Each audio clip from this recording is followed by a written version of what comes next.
It's happening, unfortunately, because we still haven't gotten a contract with our IAM TW employees, which includes our mechanics. And our mechanics, some of them, be really careful with this. Last thing I want to do is turn all of us against our mechanics, because that's not the correct answer to this. But we haven't gotten a contract done yet with our IAM TW. That is since the merger. Our flight attendants, we get a contract with our flight attendants, a year and a half after the merger. Pilots, agents, et cetera. We've been struggling for a long time to get a contract done with this large work group. So we still don't have what we call a joint collective bargaining agreement. They're still working either under the old U.S. Airways contract or the old American contract, depending on where they came from. And we're working to get those combined into one joint contract. We haven't been able to do that. It's been going on for far too long, and as in frustration. So, and at the orchestration of the union, a small minority of our mechanics are doing what they think is the right way to take care of their team and themselves and send us a message. And they're making sure that we don't have the number of aircraft we need in service to start the day. So that's what's going on. I don't say that lightly. I wouldn't say it if I didn't believe it and know it was true. I'll get to this, but we filed a lawsuit, which we didn't want to do as a result of this. And in that lawsuit, we had an economist produce an analysis that showed that the probability of having this many aircraft out of service for this long, this many days, given the history, is over 1 billion to 1. So something's going on. So at any rate, that's at least, and again, I should be careful, this is my perspective of what's going on, but it's certainly my perspective. So that's where we are. That's what's causing it. So the problem with this is I can't tell you when it ends, because I don't know when we get a contract done. And let me explain that. And again, I don't say any of this lightly.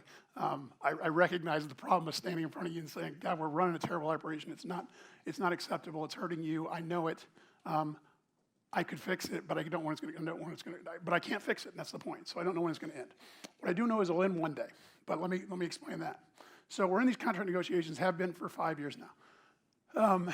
We didn't really start them, though, until much later than the others, but certainly been in contracts earnest for over a couple of years. Earnest negotiations, and haven't been able to get to a contract. What the company has done is what we've done to get contracts in every other case. The beauty of putting these two companies together and making a much stronger entity is we've been able to get contracts done pretty quickly because we had so much to offer versus what the team members had in their individual airlines. It happened with our flight attendants, it happened with our pilots, should have happened by now with our mechanics and fleet service employees, but we just haven't been able to get that contract out to a vote. There is a tremendous amount of value in this contract. So what we've done in every one successfully, which is put on the table an industry-leading contract. In this case, there is no denying that. I don't think even anyone, team member or union rep or otherwise, would argue that point. Indeed, what we've been saying for a couple of years now is if you don't believe that point, just take any of the contracts that are out there. Delta's non-union for this group, but anyway, take Delta's work rules. Take United, take Southwest, white out their names, put in American Airlines, we'll sign that contract today, and we'll be done. They don't want to do that, of course, because what we put on the table is so much better. That's okay, we think it should be.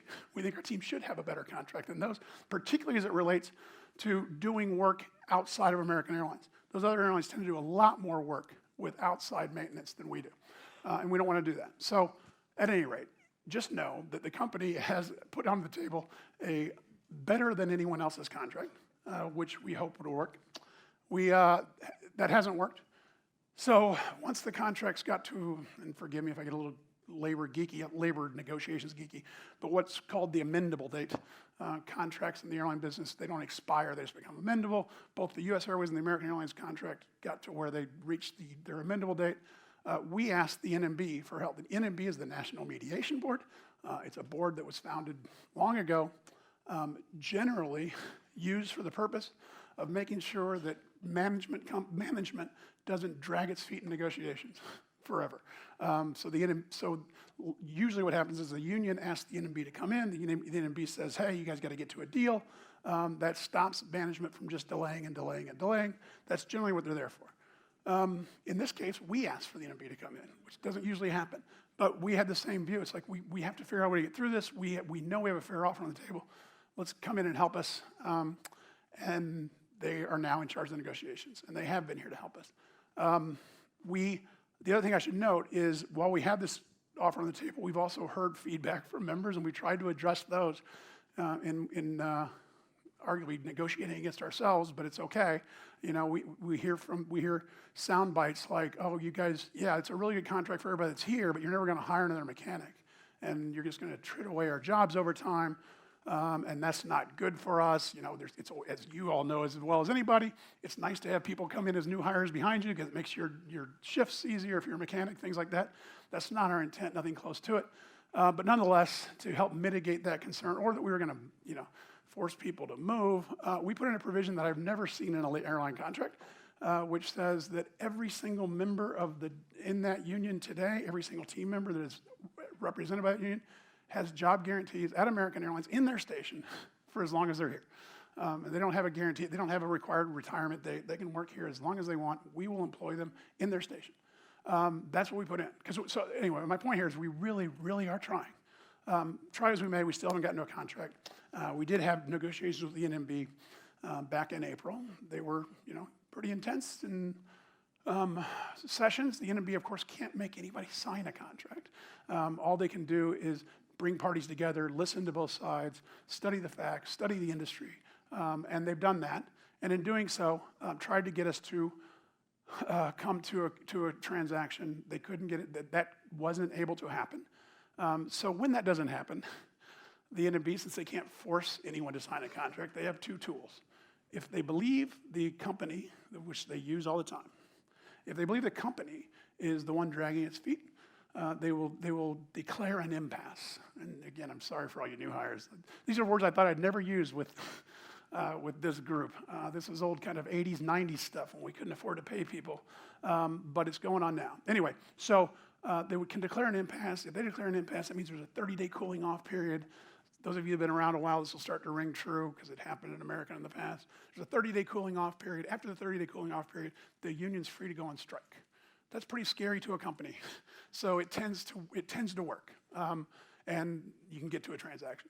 If they believe that's not what's happened here or anything close to it. To the contrary, if they happen to believe the union needs to be sent the message, they simply say, okay, we had these negotiations planned for this period. We have none others planned in the future. These are now over, and we're not going to call another one until you all give us some indication that you're ready to come and be productive. So that's where we are. And again, I got to be really careful because I say this particularly on film, and I'm going to offend, I know, someone in the union, but I'm giving you my perspective, not theirs. I'm sure they'd tell a story in a different way. But this is a heartfelt perspective and fact-based in my view. So that's where we are. They've put the negotiations on ice. Usually, that works too. Because the membership says, wait a second, I want to get to that contract. Why don't you guys get back in there? That hasn't worked so far. I'm hopeful it will. We haven't resumed any negotiations.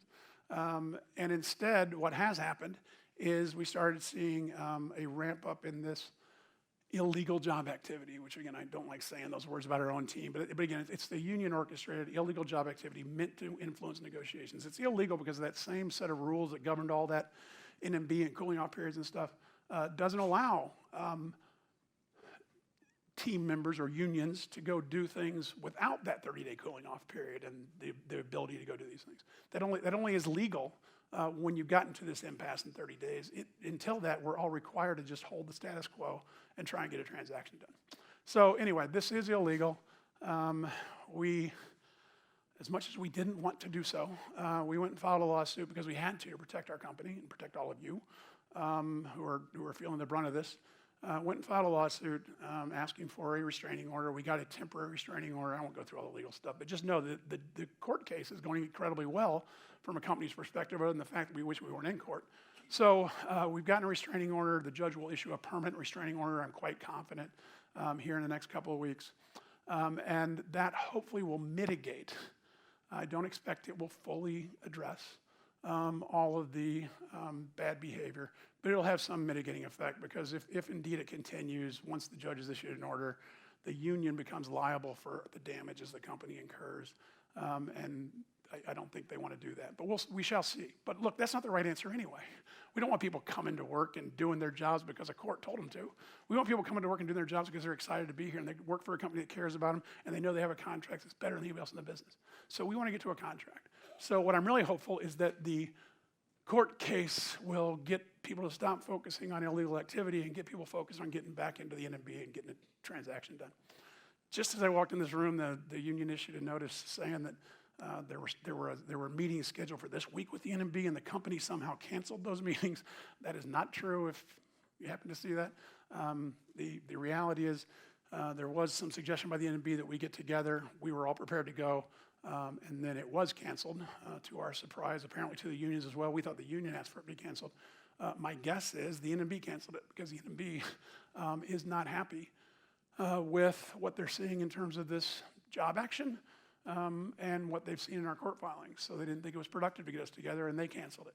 So anyway, this is in the NMB's hands. It's the way it's supposed to be when you get to this point. And what we need to do is get the parties talking to each other, and I swear to you, I will work as hard as I can to make that happen.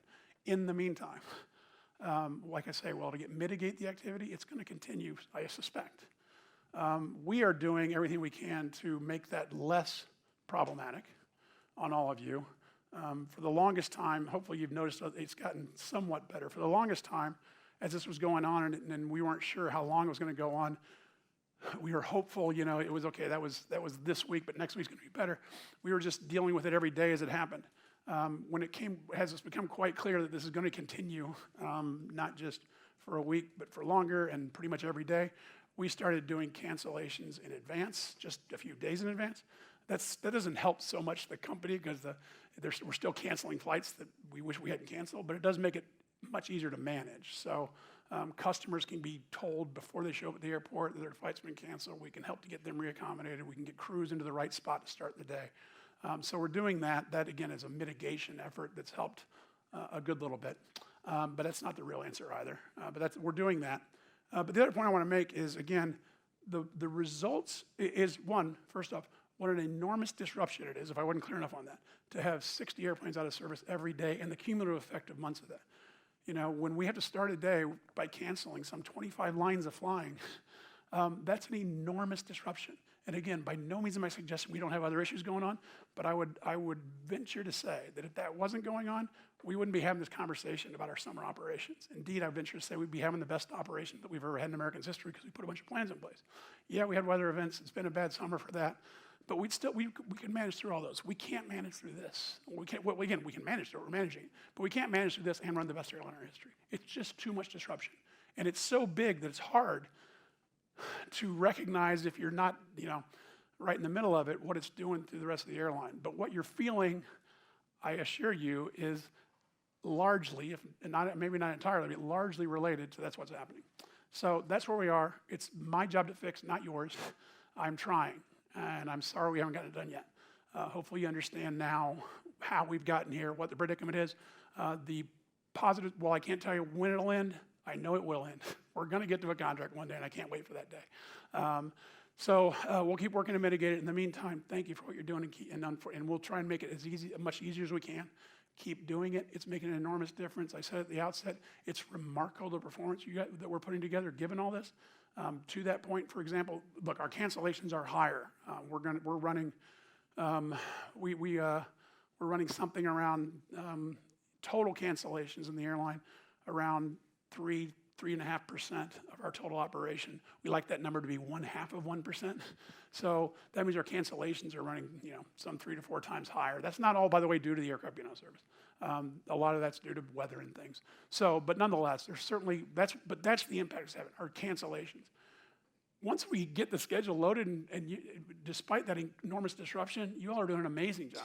Our on-time performance in June was better than United Airlines, who runs a pretty good airline these days. So they had similar weather than we had, so it kind of takes away the weather impact from each of us, and we ran a better on-time airline. They flew more flights, but all those we flew, we ran a better on-time airline. That's phenomenal. They weren't dealing with this. On a financial point, this isn't about financials, but it's a good way of representing what a great job you all are doing. We'll announce earnings next week, but a couple of weeks ago, we did what we call guidance to shareholders and gave them some indication of where things are coming out. And what we noted was, yes, you're going to see when we report our earnings that our ASMs, or available seat miles, that's how many seats we fly around, are lower than we told you they were going to be because we're canceling more flights than we anticipated 3 months ago. But our revenues per ASM are a good bit higher than we thought they were going to be, thanks to you all. The customers are sticking with us, and you're doing a great job of taking care of them. And even though we have, some offsets of putting people on other airlines, our revenue per seat is higher than we thought it was going to be. And our costs are higher than we thought they were going to be because it's hard when you cancel flights to get all the costs out. Of course, we still have to pay most of the expenses of a canceled flight other than fuel, and you don't get the revenue. But our costs have only gone up a little bit. The result is our earnings are going to be better in the 3 months into June 30th than we thought they were going to be 3 months ago. That's hard to imagine. But again, testimony to all of you and the work you're doing. So thank you. We will get through this. I want to make 2 real points about this, then I'll stop. One, that's how we got here. So please understand that. And if you have more questions, please ask me. But 2, as I tell that whole story, I come out of it, and I have been worried about 2 things as it relates to the team, including all of you. First, that any of us take this story and turn it into some sort of misguided anger toward our mechanics. Do not do that, please. Our mechanics are the best in the business. That's why we want to pay them the best in the business. They're professionals. They care about this company. They care about this team. They care about safety. They are the best.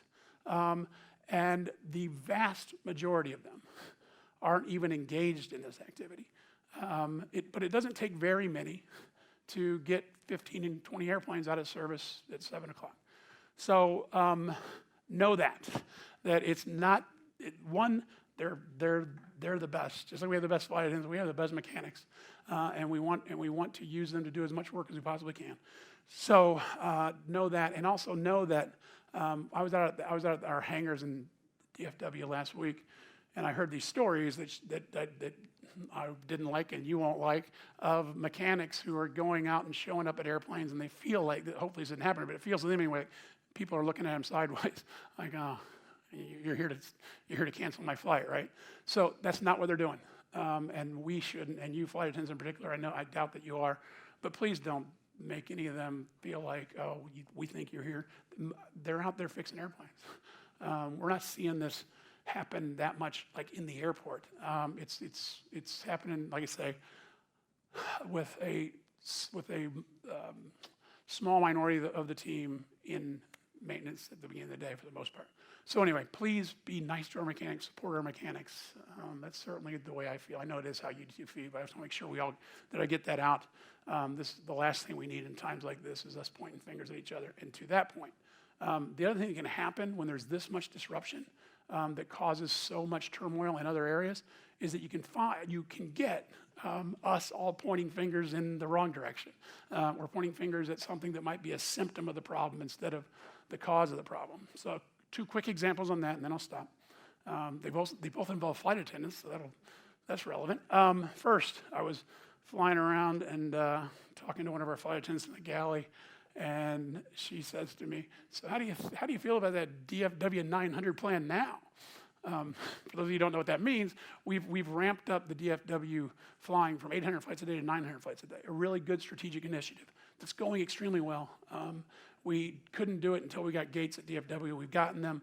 We've added those flights, and it's making it's I think actually a good part of the reason why our profits are higher than we thought, because those flights come in and they do well immediately. So anyway, that's a really good strategic thing. It's good for the company. It has not been part of the operational problem. But this flight attendant, no fault of her own, logically saw that, okay, you're going to add 900 flights, you're going to add to DFW, which does indeed have storm problems, and now you're going to take it up to 900 flights.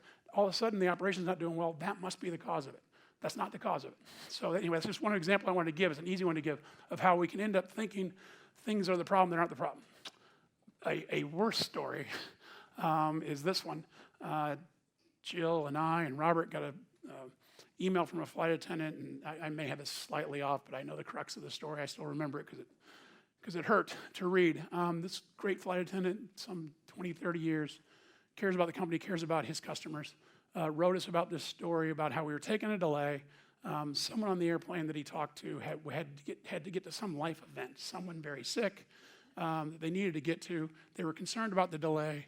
Flight attendant says, let me go check with the captain.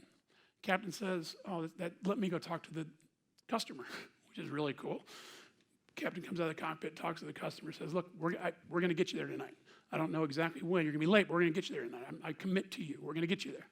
Well, time comes. We don't take off. Captain has to go back to those people and say, I'm really sorry. I'm now timed out. I'm not allowed to fly this airplane. But I have contacted crew resources, and they tell me that another crew is going to come out here and take this airplane. So you're going to get there, but it's just not going to be with me. And God bless you, and hope this all works out. Pilot leaves. Flight attendant stays. Pilots never show up. Again, the pilot did not show up. Crew resources never was able to get pilots there. To take that flight cancels, and you read this, and it just makes your heart hurt. And this flight attendant, at some point in the note writes, this wasn't about weather. This wasn't about maintenance. This was about you not having enough pilots to fly this airline, and and you need to get this fixed. Again, a very logical assumption. What I can tell you is we have more pilots and flight attendants for this level of flying than we need and than we normally would ever have for two reasons. One, because of that summer reliability plan I talked about. We intentionally hired more pilots and flight attendants just for this summer than we normally would have because we wanted to make sure we wanted to take less risk than we ever do at having crew cancellations because of things like this. Two, the 737 MAXs being out of the schedule that we intended to be flying now aren't here. So we're staffed up, at least we're hired up to pilots and flight attendants to fly airplanes that aren't flying. So we have excess pilots and flight attendants for a normal schedule. What we don't have is enough pilots and flight attendants if you start the day with 60 airplanes out of service instead of 35. And if during that day you have any other kind of disruption like weather. Yes, we're going to run out of time, and that's what happened there. And crew resources, I know, didn't lie to a pilot and say someone was coming. They believed it at the time, and then other things happened, and they couldn't get someone there. So it's a horrible story. But my point on all this horrible story is, well, one, to let you know that I know it, I see it, I feel it, I hear it. But more importantly, let's all be sure not to go turn into pointing fingers at each other. And to the extent that flight attendant, by the way, who wrote this note, looks at this and thinks I'm suggesting the flight attendant was pointing their fingers in the wrong direction. That's not what I'm saying. It's completely logical for anyone to think that's what the problem was. But I just want to let you know that when we have this level of disruption, other things will come up that may look like they're the cause. Don't just jump to that conclusion. The team's out there doing amazing things with this little disruption. We need to fight through this. We will fight through it. Well, I'm sorry I can't tell you exactly when. I am certain I can tell you it will get done, and hopefully sooner rather than later. So thanks for what you're doing, and I'm sorry to have to deliver that long message to you, but I thought it was really important. So with all that said, who has questions on anything, that or anything else? I have stunned you with a long speech. Really, you can let that settle and ask me about anything else you wanted to ask about. This has never happened in a flight attendant session.